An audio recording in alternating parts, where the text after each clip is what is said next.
Planning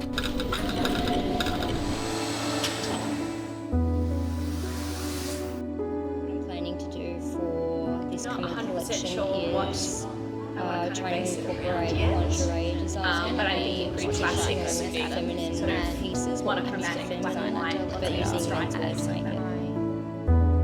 We introduced a project which we've called Suiting the Future, and it came about during the pandemic when lots of suiting was obviously being discarded because corporates were no longer needing to wear suits to work, and it's left a lot of suiting in landfill, at opportunity shops, and just considered textile waste. So we thought it was a really good way to get students to upcycle or reimagine this concept of suiting for a post-pandemic world. We also have a partnership with the Red Cross, so that's obviously a very direct route for students to gain materials, and it also gives them the opportunity to see the amount of fashion landfill.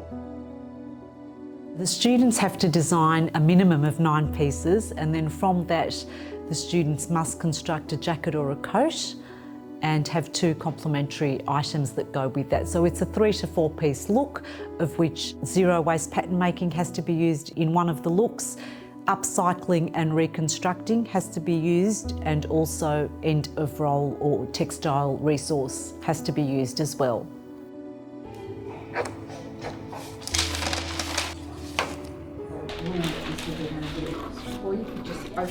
So 2 of them are from suits, the pinstripe and this sort of faux tweed, and then this is cut-offs from something else I made.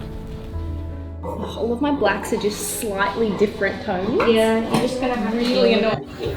I would work out and literally just pin it to here.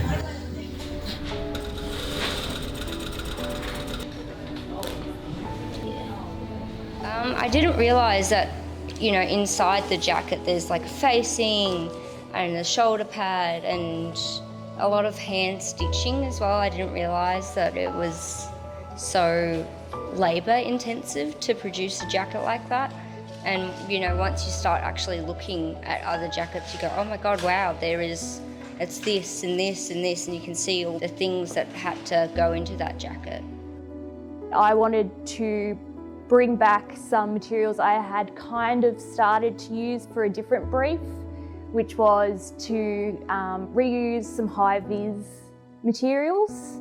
So for my garments, I wanted to create something that could withstand the changing times. So a lot of the features on my garments are adjustable and can change the look of the garment, and that kind of plays into the sustainability and not just making a garment that can only be worn once but can be worn by many people in different ways. I'm trying to play on sort of traditional men's suiting, so using sort of more historical styles of men's suiting and making it a little bit more feminine and giving it a bit of runway appeal. So I've been scouring op shops to try and find the right fabric for it. Finally found something. I didn't know a lot about sustainability when I started here, if I'm completely honest, but I've learnt a lot, which is nice. And yeah, they're very, very sort of sustainability focused, which is awesome. Going into the industry, I think it's a really important skill and knowledge to have. But it just wasn't sitting right. So we took it back and just ended up squaring off the original pattern from there, and it worked perfectly.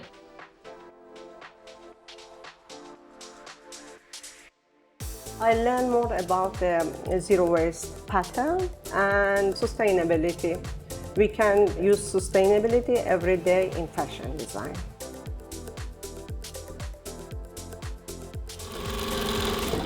I also swapped materials with some students, so things that they weren't using I could use and vice versa.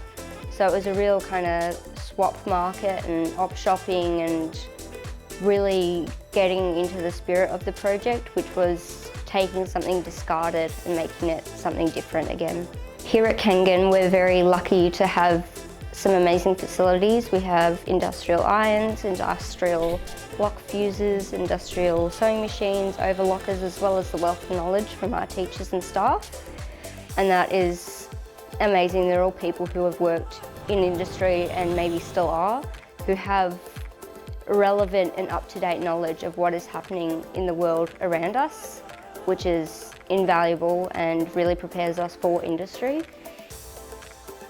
At Kangan, the staff here were an endless resource of knowledge and help throughout the project. There were so many things like using the industrial machines, having access to our sewing room. We got quite a lot of time we spent here, and the industrial presses that we couldn't do at home, but we had ample opportunity to come in and get everything done.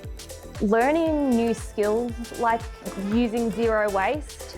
At the start of the project, it was something that I think we were a bit nervous about, never trying it before, but once we did it, it was actually maybe one of the best bits, and I thought, like, this is so useful to going forward and completing design briefs further in my education. I'm definitely going to use this skill again.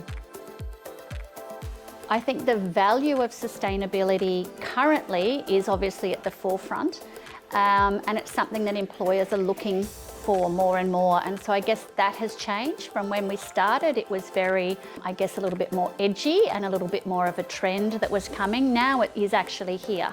So I think the students are embracing it and are very keen to think about how they can create garments either that are going to last longer, so they've got longevity, or, as I said, are using materials that would otherwise go to landfill.